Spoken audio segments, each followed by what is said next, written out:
Ay, nang nag-quiz po ang inyong pastor, kinakabahan ako dahil kasi first time ko mag-English na walang Tagalog. Sabi ko, mukhang manonosbil lang. Lost feeling ako. Lost feeling, sabi ko, I try my best to speak English. Sabi ko, kasi may mga Koreano. No? May mga Koreano doon. Eh, siyempre, kung may mga Koreano, hindi nila alam yung salitang Tagalog. Mas ano sila sa English. Yung anak nga ng isang pastor doon ay magaling mag-English. So, yun po ang ano doon, no? Na talagang medyo natetense ako dahil kasi first time kong mag-ano ng English doon. So why there is power in the blood? No? Hindi ko pa nga nabanggit yung sinabi, anyo sa inyo, sa iyo. Anyong sa iyo. Medyo salitado kasi, no? Maupo kayo. So, habang ito po ay pinag-aaralan po namin yung there's power in the blood kasi ang tema ng ano po sa Bicol kay Pastor Aquila is there's power in the blood. So, umano sa isip ko, bakit? No, bakit may kapangyarihan sa dugo? So, habang nag-ano ko no, habang may mga preaching, may pumapasok sa mind ko na gumawa ng topic about there's power in the blood. So, ito po yung aking pumasok sa isipan ko hanggang sa pinag-aralan ko. No? Why there's power in the blood? Bakit may kapangyarihan sa dugo ng ating Panginoong Kristo? So, binasa natin yung importansya or importance of Christ's blood in verse number 11 down to verse 28 ng Hebrews chapter 9. So, makikita natin yung the importance o kahalagaan ng dugo ng ating Panginoong Kristo. Kung inyo mapapansin dyan sa verse 12, but by His own blood, no? As you can see in verse 12, but by His own blood, He entered in once into the holy place, having obtained eternal redemption for us. So, take note, the word, but by His own blood. No? So, makita po natin yung word yan, na but by His own blood, ang Panginoong Jesucristo ay napako sa krus, nabuhos ang kanyang dugo, no? At tayo po ay nagkaroon ng pag-asa. So, why there's power in the blood? No? Na ating inaawit pagka tayo po ay mayroong congregational sing, there's power in the blood, there's power in the blood. Would you be free from the burden of sin? There's power in the blood. So, makita po natin, ito po ay napakalaga. Alam niyo po ba, ang banal na dugo ng ating Panginoon Kristo ay napakalaga. Kung wala po yung banal na dugo ng Panginoon Kristo, if there is no blood that shed by our Lord and Savior Jesus Christ at the cross, walang serbisyo ngayon. Walang kaligtasan tayo. Hindi tayo magkakasama ngayon dito mga kapatid kung walang banal na dugo na nabuo sa krus ng Kalbaryo. No? Wala kang peace of mind. Wala kang peace of heart. Magulo ang buhay mo kung walang dugo ng Panginoon Kristo. Nakaugnay sa dugo ng Panginoon Kristo, no? Ang buhay ng Kristiyano. Nakaugnay. Dahil yung banal na dugo ni Kristo ang nagbigay sa atin, number one, makikita natin, bakit? Why there is power in the blood? Buksan po natin ang ating mga Bible. Dito po tayo sa 1 Thessalonians 5:9.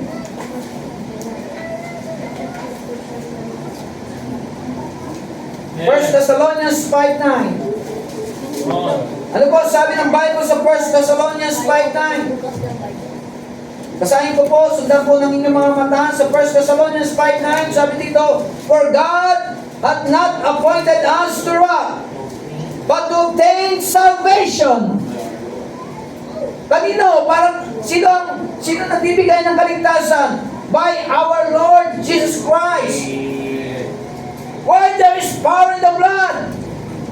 kapatid. There's power in the blood because He saved us by His blood. No, He saved us. No, He saved from wrath through His blood. He saved you and me from the wrath through His blood. Sa pamagitan ng banal na dugo ng Panginoon, hindi ka na ngayon papasok sa tribulation. Yes, sir. Amen. Hindi ka na makakaranas ng 7 taon. Tama po. Dahil ikaw ay ligtas na. Amen. Anak ka na ng Panginoon. Hindi ka na anak ni Satanas. Yes, correct. Ngayong ligtas ka na, mga kapatid. Hindi ka na ngayon nasa tinatawag na wrath of God. Yung galit po ng Diyos. No? We are not under the wrath of God. Yeah. Mga kapatid, yan po ang katotohanan. Na tayo po ay mapalad sapagkat dahil sa dugo ng Panginoon sa Kristo. Why there is power in the blood? Because, number 1, He saved you and me from the wrath of God through the blood of the Lord Jesus Christ. Yes, sir. Kailangan po natin makita yon. No? Naligtas tayo dahil sa pamagitan ng kanyang banal na dugo. At kaya nga tayo maawit na, saved by the blood of the crucified one. Maawit tayo, di ba? Saved! No? Saved! Saved by the blood of the crucified one. Ganda po ng awitin na yun. We are saved by the blood of the crucified one. Sino po yun? Ang ating Panginoong sa Kristo.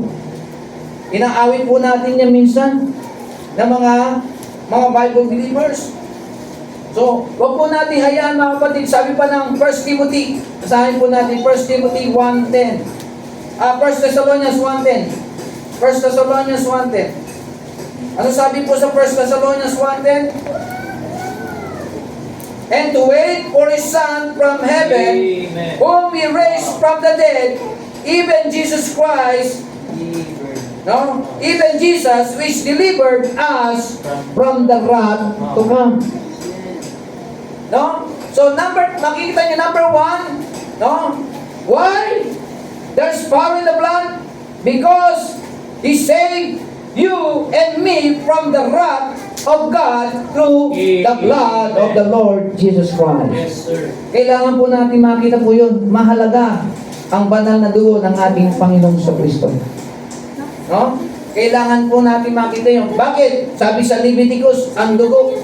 No? Leviticus 17:11, the life of the flesh is in the blood. Ang buhay natin ay nasa dugo. Nabubuhay ka dahil sa dugo.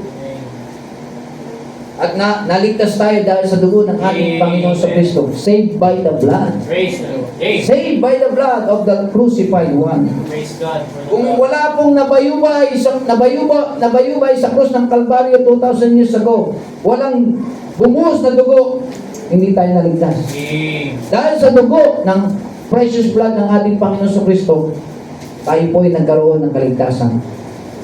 No? Kaya makita po natin, number 1, why there is power in the blood? Because He saved you and me from the wrath of God Amen. through Yea. the blood of the Lord Jesus Christ. Yea. Number 2, kita po natin, number 2, dito po tayo sa Ephesians chapter 1 verse 7. No, naligtas na tayo. Dahil naligtas tayo sa pamamagitan ng banal na dugo, ano ginawa pa ng Panginoon? Ano ang kapangyarihan ng banal na dugo ng Panginoon? Why? There's power in the blood. Hello? Yes. Number 2, makita po natin, He redeemed us through His blood. Amen. Ibasa po ng Colossians chapter 1 verse 14. Any volunteer? Colossians 1:14. Colossians 1:14, in whom we have redemption, praise God, even the forgiveness of sins. Yes. So point number 2, why there's power in the blood? No? He redeemed us through His blood. Amen. Praise God. Dahil sa banal na dugo ng ating Panginoon sa Kristo, no? Nung tayo ligtas na, dahil sa kanyang banal na dugo. Pangalawa, tayo ay tinubos ng Panginoon sa pamagitan ng kanyang banal na dugo. Amen. Pero mo, sinave ka na, niligtas ka na ng Panginoon, tinubos ka pa. Praise the Lord. Yun yung kapangyarihan ng banal na dugo ng Panginoon. There's power in the blood. Amen. Yun po ang nagpapalis, nagtutubos ng ating mga kasalanan. Nagtubos ng ating mga kasalanan. Ano po ang sabi ng Ephesians chapter 1 verse 7? Ephesians 1:7, ito yung cross-reference ng Colossians 1:14. Parehas na parehas po sila. Ephesians 1:7, in whom we have redemption through His blood, the forgiveness of sins, according to the riches of His grace. Napakayaman po ng ating Panginoon, biyaya ng Panginoon. Sobra-sobra po ang biyaya ng ang kayamanan ng Panginoon dahil sa kanyang biyaya. No? According to the riches of His grace. Pero pansinin niyo po dyan yung word na redemption. No? So point number 2, makikita po natin why there is power in the blood? Because He redeemed you and me through His blood. Amen. No, number 2, He redeemed you and me through His blood. Yung blood na yun, precious blood yun. Yes. No?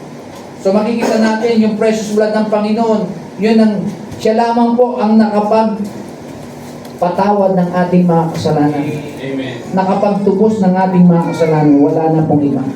Yung calves, yung goat, wala yun. No? Ang totoo talagang dugo ng ating Panginoong Kristo lamang ang makakapagpalis ng ating mga kasalanan. Redeem us through His blood. Hebrews chapter 9 verse 12. Doon tayo sa ating text. Tingnan niyo po. Binanggit din po dyan sa Hebrews chapter 9 yung redemption. No? Pag sinabi redemption, yung katubusan. Yung katubusan na ginawa ng Panginoon sa iyo, sa akin, sa ating mga kasalanan, ginawa ng dugo ng ating Panginoong Kristo yun. Tinubos ka sa iyong mga kasalanan. Tinubos ako. Tinubos tayo. Okay, Hebrews chapter 9 verse 12, sabi dito, neither by the blood of goats and calves, no? Take note, but by His own blood. Amen. No? Kaya inyo mapapansin dyan, He entered in once into the holy place, having obtained eternal redemption. Yung pagtubos, redemption for us. Amen. For us. Amen. Not only me, but also you. Amen. No? For us. Amen. Redemption, nandun po yung pagtubos ng Panginoon sa iyo. Salamat din sa David. Biro niyo po, lahat tayo tinubos ng Panginoon. Ikaw at ako, na hindi naman karapat dapat tayong tubusin. Pero salamat tayo, we are sinners saved by grace. Amen. No? Tinubos ka. Kung tutusin, sino ba tayo para tubusin ng Panginoon? No? Wala tayong karapatan tubusin kung tutusin eh. Pero salamat, binigyan tayo ng pagkakataon. Glory to God. Amen. Mayabang tayo eh. Mataas tayo. Preach on. What? No? No, tayo. Ibig sabihin, kasama po ako. Lahat tayo dito. Wala tayong kakwenta-kwenta kung tutusin. Pero bakit ikaw at ako tinubos ng Panginoon? Napakapalad natin. Glory to God. Amen. Kaya ang kaluwalhatian talaga ang Panginoon sa kanya lang. Amen. Tama po. Dahil ikaw at ako tinubos ng Panginoon. Praise the Lord. Amen. You and I redeem us through His blood. Amen. No? For the forgiveness of sin. Yan ang makikita po natin. Ano sabi po mga kapatid? Talong pa tayo ng verse 15. Sa Hebrews chapter 9 verse 15. And for this cause, He is the mediator of the New Testament, that by means of death, take note, for the redemption of the transgression. Hello? Amen. Nandiyan po yung redemption of the transgression. Ikaw yun at ako yun.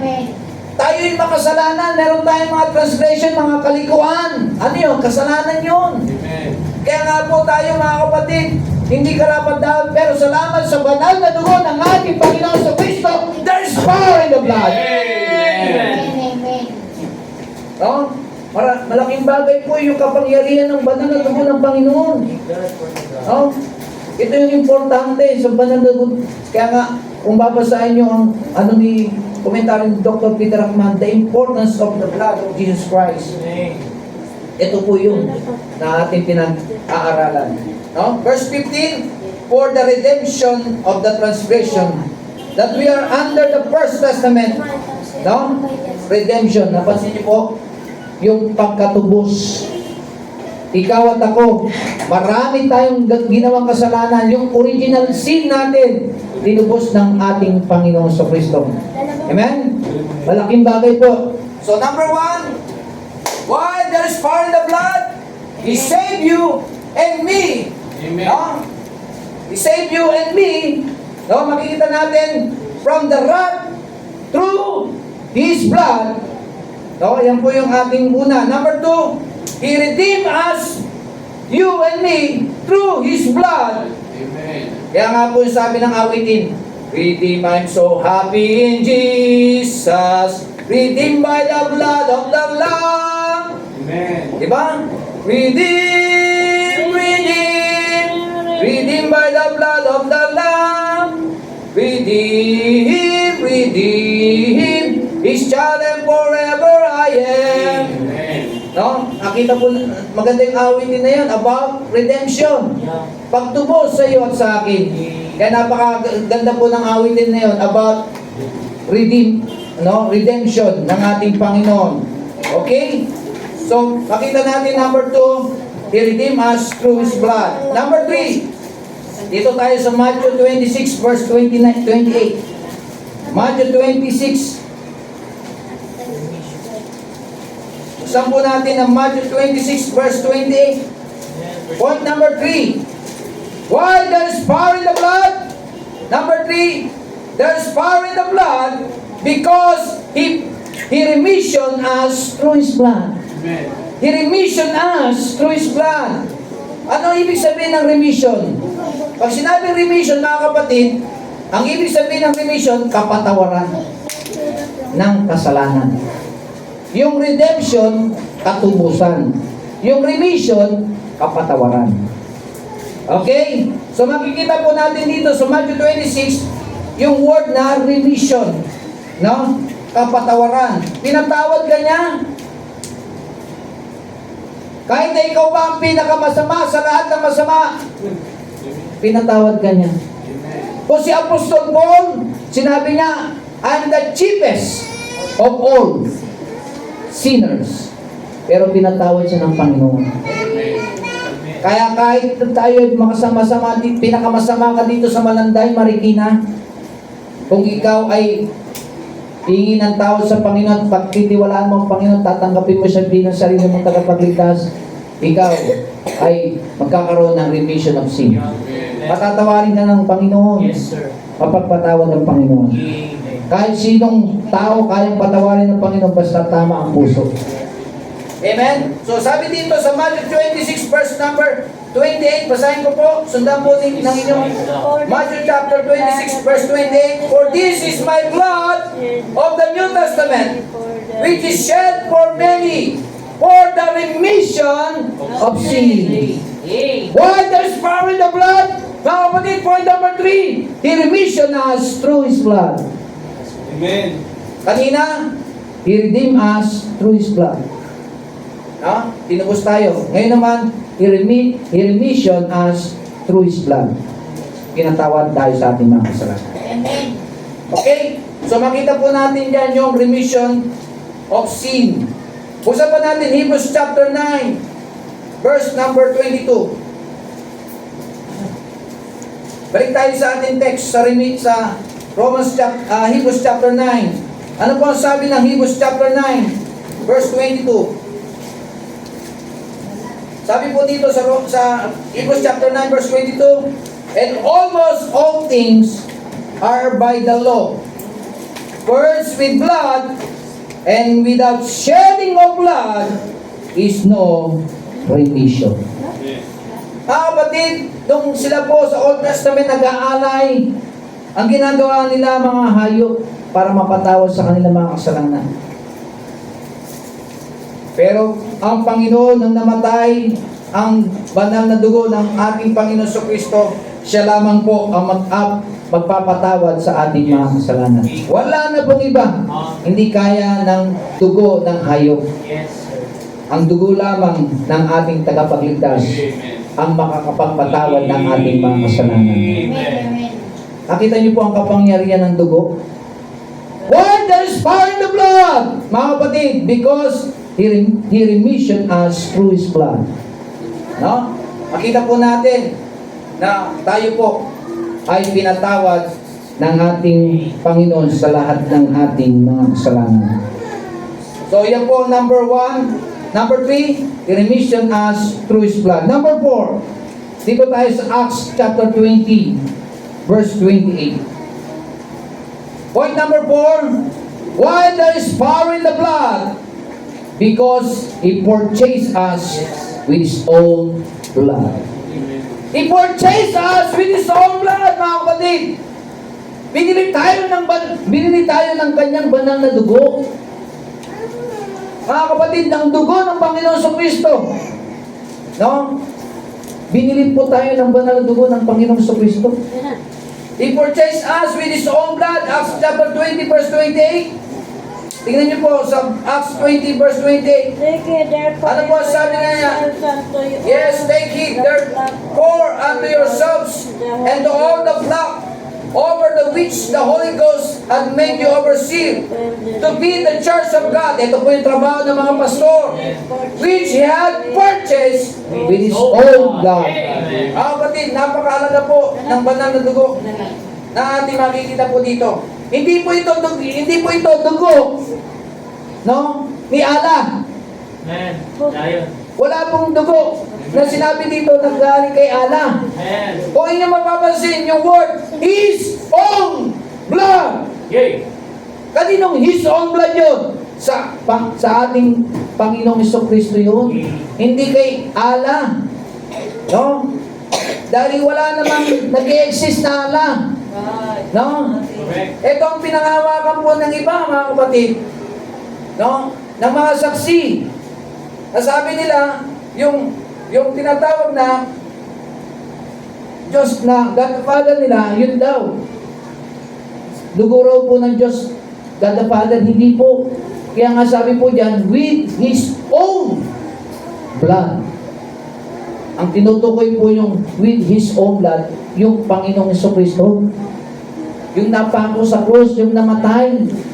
Hindi naman po namatay yung Diyos Ama doon eh. Hindi naman si Adam namatay doon. Ang namatay, yung tagapagligtas natin na ang pangalan si Jesus. With His own blood. Kaya po napakahalaga ng banal na dugo ng ating Panginoon sa Kristo. What is power in the blood? He purchased us with His own blood. Kita niyo po, napakahalaga po ng banal na dugo. Alam niyo po ba, sa iba po, ginagawa po nila na seremonya ang dugo. No? Yung pag-inom ng dugo, ginagawa nilang literal.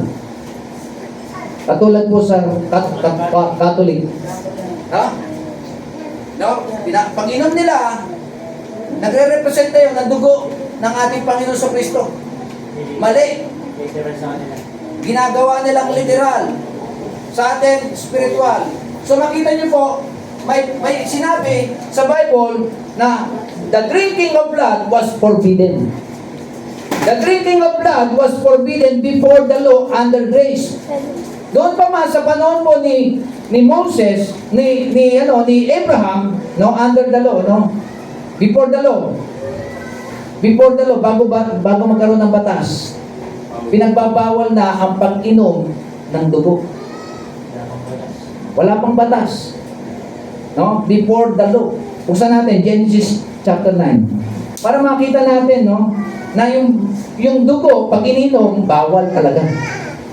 Genesis, no, before the law to, before the law, sa panahon po ni Abraham. Wala pang batas. Before the law, under grace. Before the law, under grace. Sabi dito sa Genesis chapter 9, verse number 4. Ano po sabi ng Genesis chapter 9, verse number 4? Ang sabi dito, but flesh with the life thereof, which is the blood thereof, shall he not eat. Okay? Sabi dito, but flesh with the life thereof, which is the blood thereof, shall he not eat. Ano yung pinatutukulan dito? Alam niyo po, yung grapes, no? Ay nagsisimbolic po yun ng blood. At pag kinain po yun, yun po ang pinagbabawal. Yun yung forbidden. Yung blood. No? Kaya makikita natin dito, but flesh with the life thereof, which is the blood thereof, shall he not eat. Yung word shall he not eat. No? Before the law, under grace yan. Wala pang batas. O, tingnan naman natin sa batas.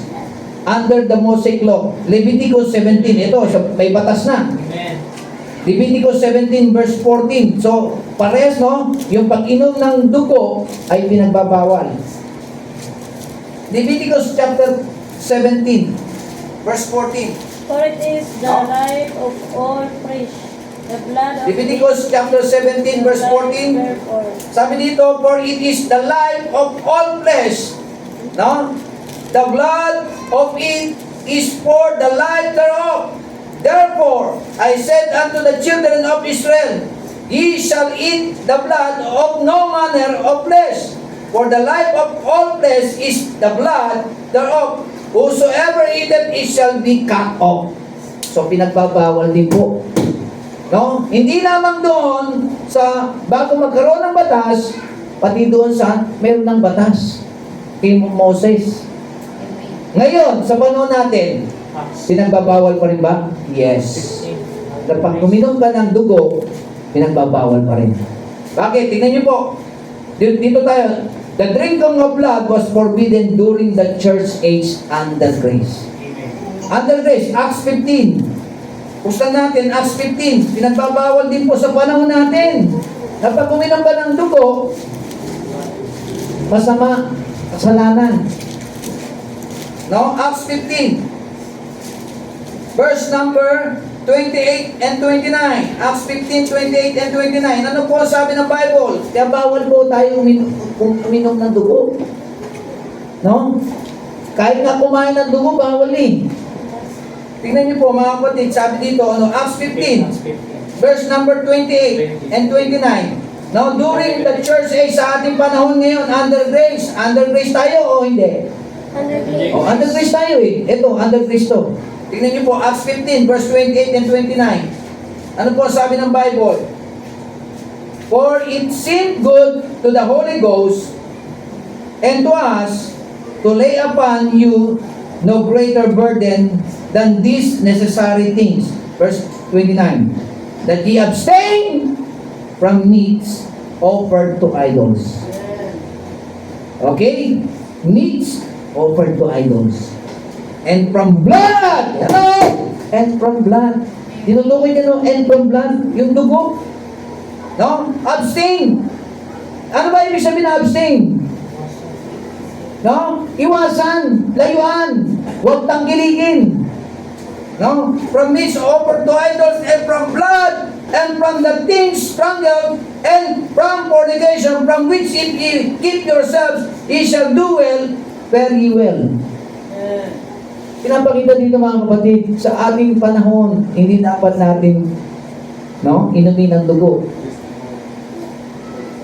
Kahit kung tutusin mga kapatid, kahit kainin ang dugo. No? Sabi diyan mga kapatid, abstain from meats offered to idols and from blood. The only sacrifice any Christian is to offer are spiritual, no? Ito po yung sacrifice na in-offer po ng Kristiyano.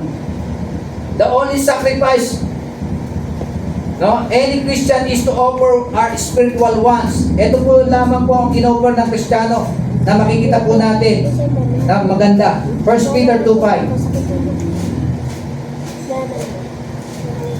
1 Peter 2:5. Ano sabi ng 1 Peter 2:5?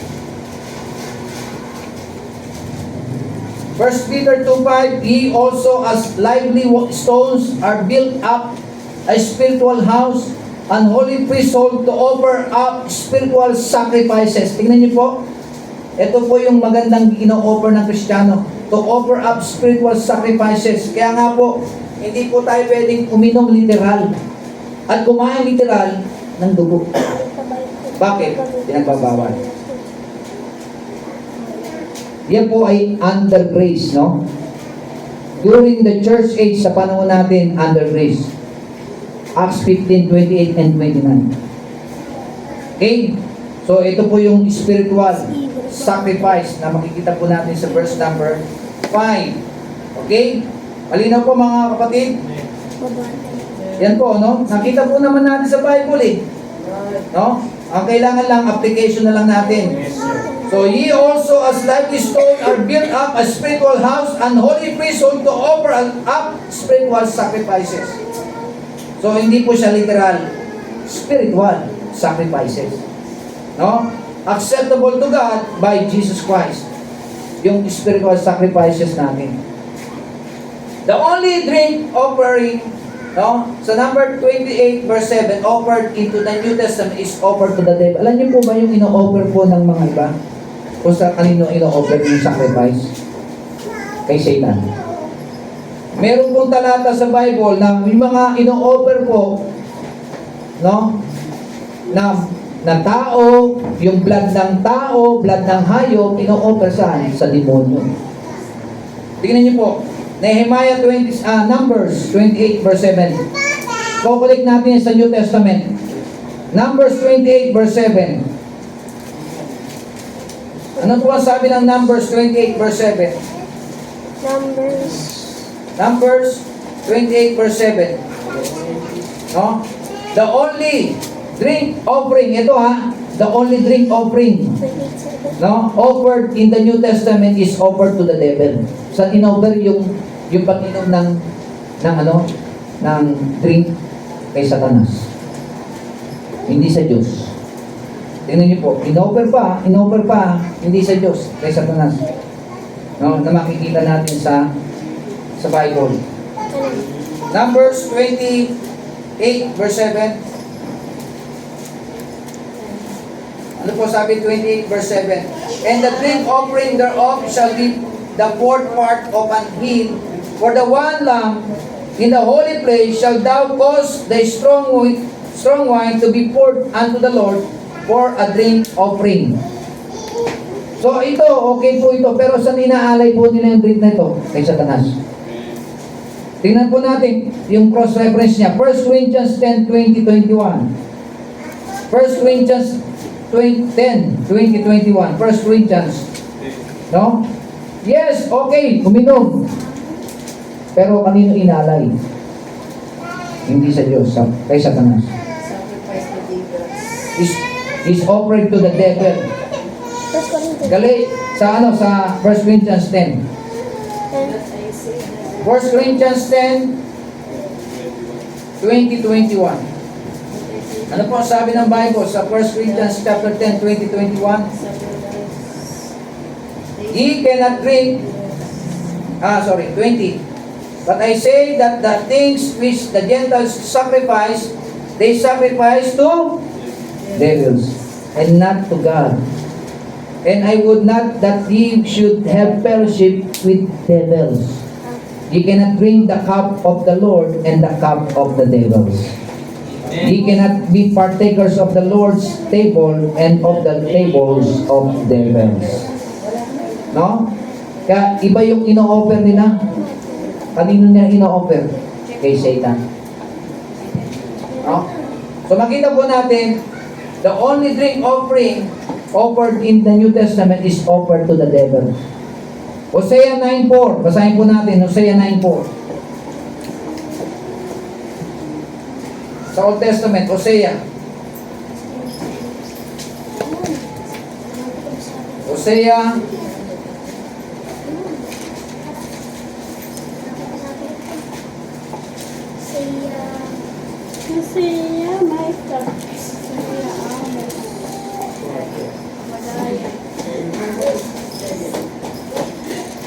Hosea, Joel, Amos, no? Hosea. Pakibasa nga na. blood. Hosea 9:4. Hosea chapter 9, verse 4. Hosea 9:4. They shall not offer wine offering to the Lord, neither shall they praising into them. Their sacrifice shall be into them as the bread of mourners. Ano ito basa? Okay. Mourners? All that ate thereof shall be polluted.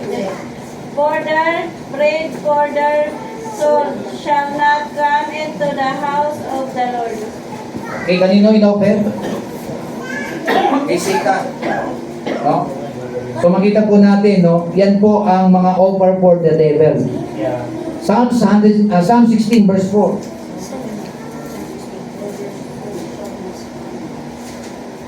Pakibasa nga po, Psalm 16 verse 4. Any volunteer? Psalm 16:4. Their sorrow shall be multiplied that hasten after another God. Their drink offerings of blood will I not offer, nor take up their names into my lips.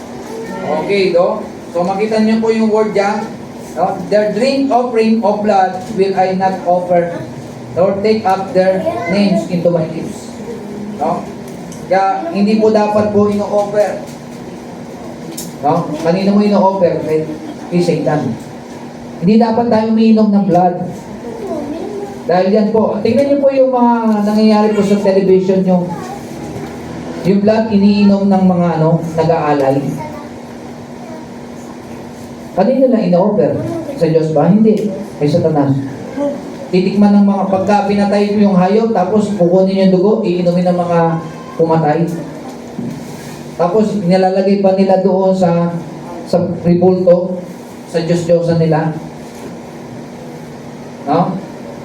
Di ba minsan po yung papalabas na nakikita natin, yung babae na virgin, tapos nilalagay sa sa altar ng Diyos-Diyosan, iaalay nila, tapos yung dugo, di ba? Iaalay nila yon at iinumin. So makikita po natin, hindi po yun, hindi po yun po ay forbidden sa harapan ng Panginoon. So, drinking of the blood was forbidden, before the law under grace. Drinking of blood was forbidden, under the Mosaic law. And sa panahon natin, drinking of blood was forbidden during the church age under grace. So yan yung tatlo, So pinagbabawal po talaga. Sa Katoliko, literal, ginagawa nila, iinom nila na nagpapaiwating, nagsisimbolize yung alak na yon na dugo ng ating Panginoon. So umiinom sila na yung pinagbabawal. Okay? Ganun po yun sa batas ng Panginoon. Bawal po. Okay, so point number 4, doon na po tayo. Why there is power in the blood? He purchased. Because He purchased us with His own blood. Number 5, dito na tayo sa number 5. Why there is power in the blood? Because He cleansed us from all sin. 1 John 1:7. Ano po yung sinabi? Kumakanta nga si Brother Mario dito. What can wash away my sin? Nothing but the blood of Jesus. Di ba? Nakakatuwa yung kinanta ni Brother Mario. No? Bago pa lang siya pumunta rito, yun yung inawit niya. What can wash away my sin? Nothing but the blood of Jesus.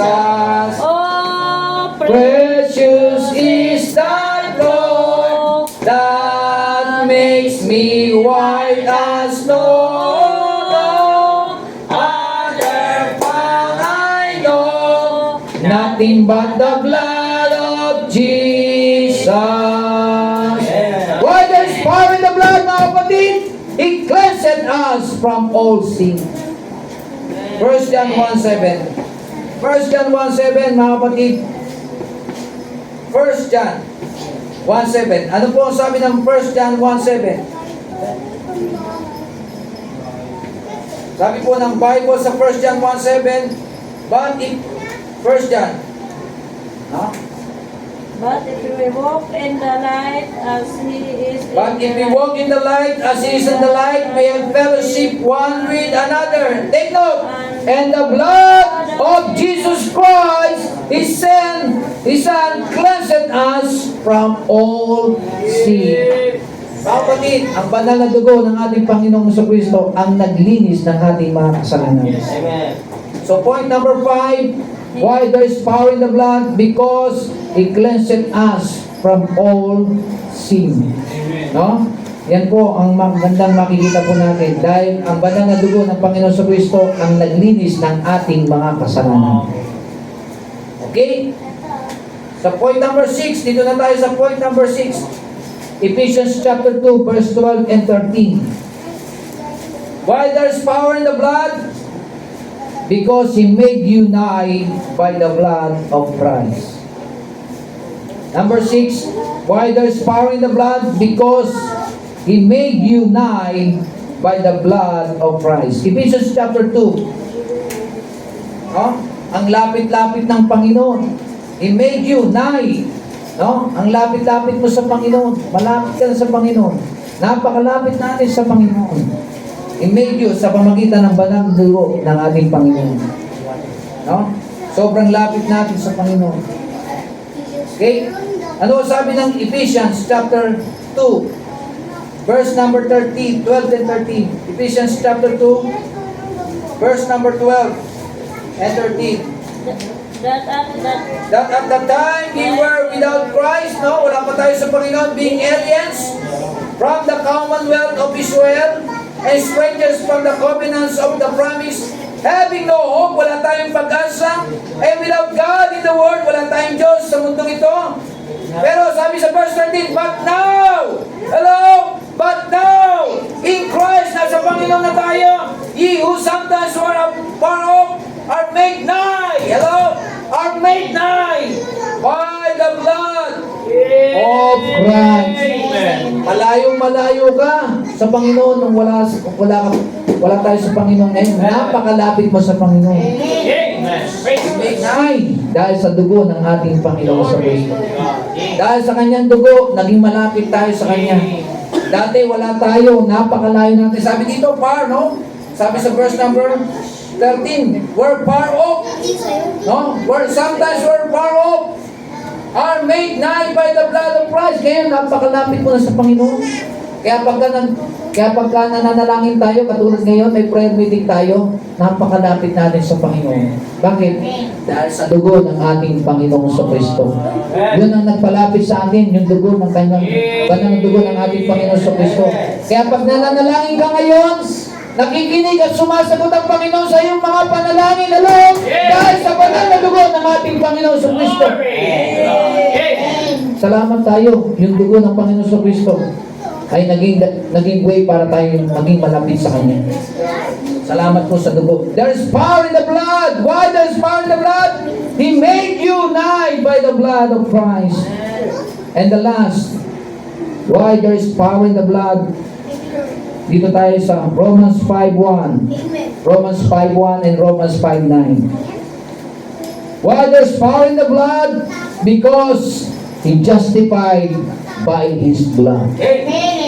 He justified by His blood. Sabi nga ng awitin, therefore being justified by faith. We justified, mga kapatid, ginawa tayong matuwid sa harapan ng Panginoon. Ikaw at ako, walang makikitang katuwiran sa atin. No? Tayo yung ginawang matuwid sa harapan niya nang tayo po ay nakakilala sa Kanya. Tayo hindi matuwid, tayo ginawang matuwid. Dating hindi ka matuwid, pero ngayon ginawa ka matuwid sa harapan ng Panginoon. We justified by His blood. No? By His blood we justified. Romans 5:1, sabi niya, therefore being justified by faith, we have peace with God through our Lord Jesus Christ. Amen. Ano ba sabi sa Romans chapter 5 verse number 9? Pakibasa nga po, much more than Romans chapter 5. No? Dahil saan? Much more than Romans chapter 5 verse 9. Romans chapter 5 verse 9, much more than being not justified by His blood, we shall be saved from wrath through Him. Amen. No? Konektado pa yung pinakahuli niyan doon sa unang punto natin. No? We shall be saved from wrath through Him. So makita niyo po, bakit mayroon sinabi niyan, being now justified by His blood. Amen. No? Ginawa tayong matuwid dahil sa dugo ng ating Panginoon sa Kristo. Kaya mga kapatid, hindi tayo magiging matuwid kung wala yung dugo ng Panginoon sa Kristo na nabayubay ang kanyang katawan, bumuhos ng dugo. No? Kung wala pong dugo, wala yung precious blood ng Panginoon sa Kristo, wala pong tinatawag na justification. Walang katuwiran, walang matuwid sa atin ngayon. Ikaw at ako naging matuwid dahil sa banal na dugo na nabuhos sa krus ng Kalbaryo. Dahil sa ating Panginoon sa Kristo, there's power in the blood! There's power in the blood. Praise the Lord. No? So ito po ay ilan lamang. Alam ko mayroon pa kayong makikita about sa blood ng Panginoon. Kung bakit sobrang makapangyarihan ang banal na dugo ng ating Panginoon. Number one, why there is power in the blood? Because He saved you and me from the wrath of God through the blood of the Lord Jesus Christ. Number two, why there is power in the blood? Because He redeemed us through His blood. Number three, why there is power in the blood? Because He remission us through His blood. Number four, because He purchased us with His own blood. Number five, because He cleansed us from all sin. And number six, because He made you nigh by the blood of Christ. And the last, because He justified by His blood. Yan po ang yan po ang nagiging kapangyarihan ng banal na dugo ng ating Panginoon. So tayo po ay nagpapasalamat.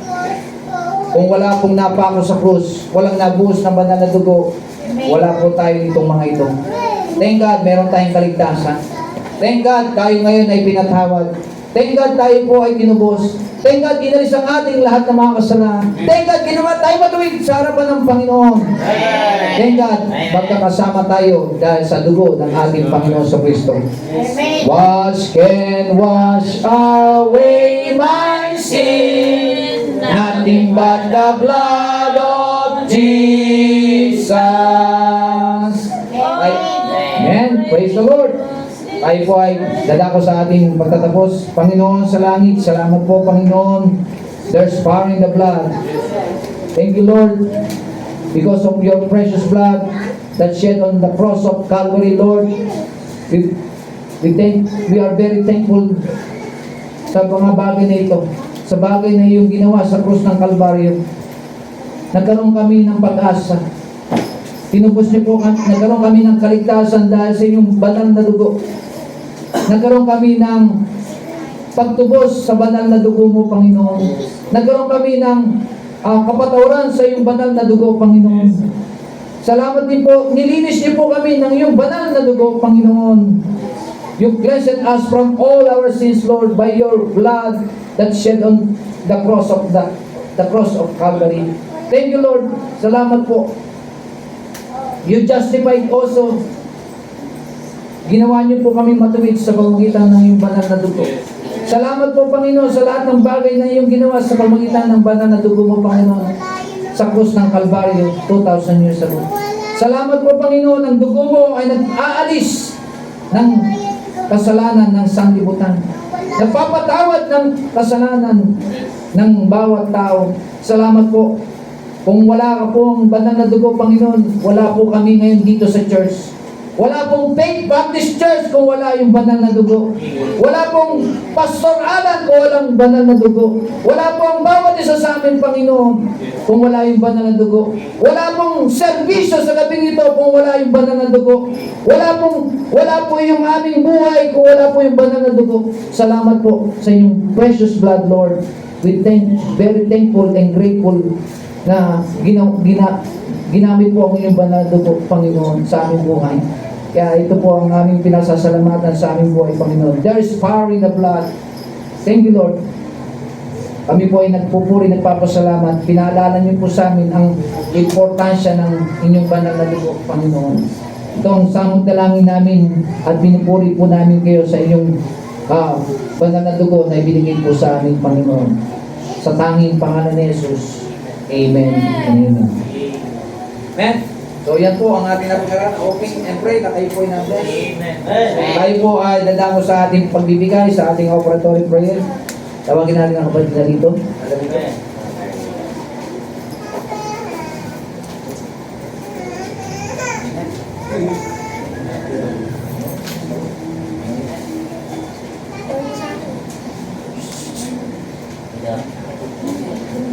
Amen. Purihin ang Panginoon sa gabi nito. Napakabuti ng Panginoon para sa ating mga tao makasalanan. Kaya niligtas sa kanyang banal na dugo. At tayo po'y manalangin para sa ating pagbibigay sa tayo po'y manandalian ng buko at pagpipit para po ito paggalang sa ating Panginoon. Amen. Ama namin Diyos na sa langit, makapangyarihan sa lahat, Panginoon Lord. Salamat po Panginoon sa gabi ito at sa mga oras na ito, Panginoon. Salamat po Panginoon sa mensahe na ito, Panginoon, na amin po napakinggan. Salamat po Panginoon na ito po ay napaka-importante, Panginoon, bilang sa aming mga Kristiyano, Panginoon. Lord, salamat po Panginoon sa iyong banal na dugo na kami po ay naligtas, na bago ang aming buhay, Panginoon. Ginawa mo kami matuwid sa iyong harapan, Panginoon. Salamat po, Panginoon, sa iyong banal na dugo na ikaw ay pinagos sa krus. Nabuhos ang iyong banal na dugo, Panginoon. Kung paano na lang, Panginoon, kung wala po hindi ka na pagos sa krus at nabuhos ang iyong banal na dugo, Panginoon. Paano na ngayon ang buhay namin, Panginoon? Paano na ang bawat isa sa amin ngayon, Panginoon? Nasa impyerno kami ngayon, Panginoon. Pero salamat, Panginoon, sa iyong banal na dugo na ito po ay nakapagligtas sa amin at po ay nakabago ng aming buhay, Panginoon. Salamat po, Panginoon, sa iyong banal na dugo na makapangyarihan, Panginoon. Lord, dapat po namin, Panginoon, ang mga tao, Panginoon, na hindi pa naliligtas, Panginoon. Especially, Panginoon, ang mga pagmahal sa buhay, Panginoon, Lord. Ialapit po namin ito, Panginoon, Lord, na nais po namin silang maligtas, Panginoon, tulad ng pagligtas mo sa amin, Panginoon. Lord, mangusap banal na Espiritu sa kanilang mga puso, Panginoon. Hindi pa huli ang lahat, Panginoon. Tama po. Na sila po ay, ikaw ay tanggapin, Panginoon, na ikaw ay namatay, inilibing at muling nabuhay sa ikatlong araw, patunay na ikaw ang Diyos, Panginoon. Lord, ito po ay nilalapit namin, Panginoon, sa natnukan ng aming mga puso, Panginoon. Mangusap ka po, Panginoon, sa aming mga mahal sa buhay, Panginoon. Sungkin mo ang kanilang mga puso, Panginoon. Maging ang mga tao, Panginoon, na wala pang kaligtasan, O Lord. Mangusap ka ng Espiritu sa kanila, Panginoon. Lord, maraming salamat po, Panginoon. Meron kaming Diyos na nakapagligtas, Panginoon. Salamat, Panginoon. Lahat po ng tao, Lord, lapit po namin ito, Panginoon. Gamitin po kaming daluyan ng inyong mga salita, Panginoon, sa bawat pangangaral namin sa labas, Panginoon. Bigyan po kayo ng wisdom and knowledge, Panginoon, na ipangaral po namin ang salvation, Panginoon.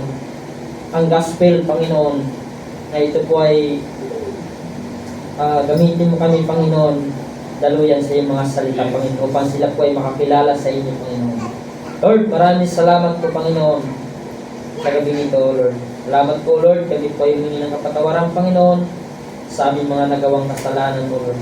Tawad po, Panginoon, sa aming mga salita, mga iniisip, Panginoon. Tawarin niyo po kayo, Panginoon, sa aming mga gawa at pagkukulang sa inyo, Panginoon. Tawad po sa lahat ng inyong nagawang kasalanan, Panginoon. Lord, lapit po namin buhat sa amin, Panginoon, may karamdaman, Panginoon. Tatay Will, Panginoon, lapit po namin, Panginoon, kayong karamdaman, O Lord. Kami, ikaw po ang isang galing sa Kanya, Panginoon. Puhin niyo po ng iyong makapangyarihan na kamay, Panginoon. Linisin niyo po ng iyong makapangyarihan na dugo, Panginoon. Kanyang karamdaman, Panginoon. Lapit po namin po, Panginoon, maging sa mga kapatiran, Panginoon, may karamdaman, Panginoon. Kay Nanay Tis, Panginoon, lapit po namin siya, Panginoon. kanyang naramdaman sa kanyang katawan lupa, Panginoon, na makasama na po sila sa prayer meeting, Panginoon, sa dawn prayer meeting, Panginoon, Amen. Sunday service, Panginoon. Amen. Lord, nalapit po namin po sa inyo, Panginoon, maging kay Nanay Lady, Panginoon, Lord, na ikaw po ang siyang muling magbalik sa kanyang kalakasan, Panginoon. Muling ikaw siyang magbigay ng kagalingan sa kanyang karamdaman, Panginoon, Lord. Kapagkat wala po magagawa ang bawat sa amin, Panginoon, kung ikaw lamang, Panginoon. Dapat lang, Panginoon, ay lumapit kami sa inyo, Panginoon. Kapagkat ikaw po ang aming Diyos, makapangyarihan, Panginoon, banal, Panginoon. Salamat po, Panginoon, sa pagsasabi. Ay, Panginoon, lapit po namin po, Panginoon, maging kay Brother Marcos, Panginoon. Lapit po namin po, Panginoon, kayong karamdaman, O Lord. Provide niyo po ang pangailangan nila, Panginoon, doon sa hospital, O Lord. Maging kay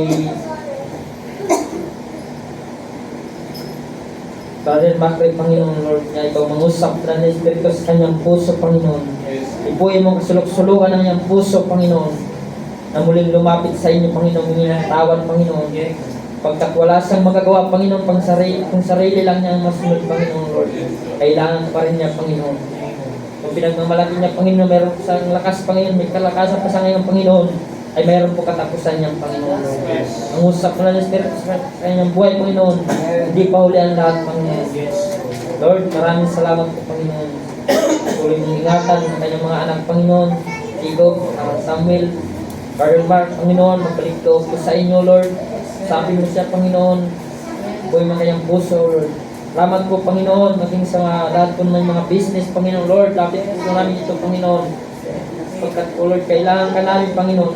Kailangan ka namin maging partner sa aming negosyo, Panginoon. Pagkat wala po kami magagawa, Panginoon, kung sa amin lang po ito, Panginoon, desisyon, Panginoon. Kalooban ng inyong masunod, Panginoon. Tulungan niyo kayo, Panginoon, palaguin ito po, Lord. Pagkat, Panginoon, pinagkatiwala mo lang sa amin ito, Panginoon. Na dapat namin ito ayusin, Panginoon. At sundin ang iyong kalooban, Panginoon. Pagkat, Panginoon, kalooban niyo po ay magpatuloy kami. Pagpakatapat kami sa inyo, Panginoon. Pagkat yung po ang susi, Panginoon, na upang pagpalain ang aming mga negosyo, Panginoon. Lapit po namin po at sasayang, Panginoon, ang pangailangan, O Lord. Sapagkat, Panginoon, ay dapat kami sa inyo lumapit lamang, Panginoon. Wala na po kami ibang lalapitan, Panginoon, sapagkat sa inyo lamang, Panginoon. Sapagkat at ikaw po ang aming Panginoon Diyos na provided at sa aming mga pangailangan, Panginoon. Salamat po, Panginoon. Ikaw po ang Jehovah Rapha, Panginoon. Jehovah Ayer, Panginoon.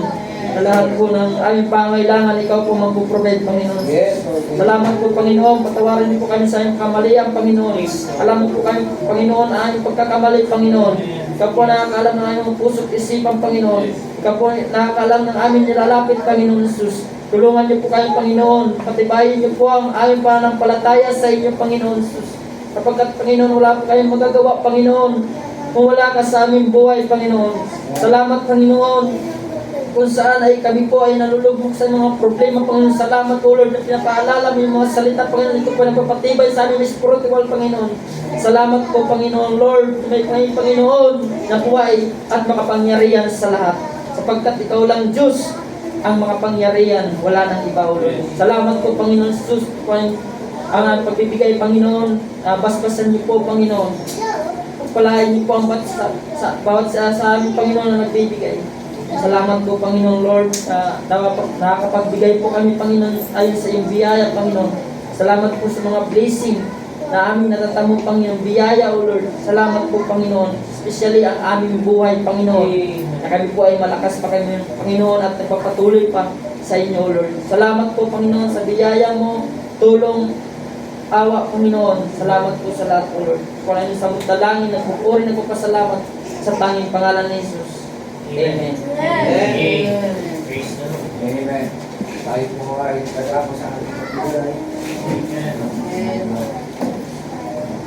Tayo po ay mawit na thank you, Lord, for saving my soul. Iti natin, thank you, Lord, for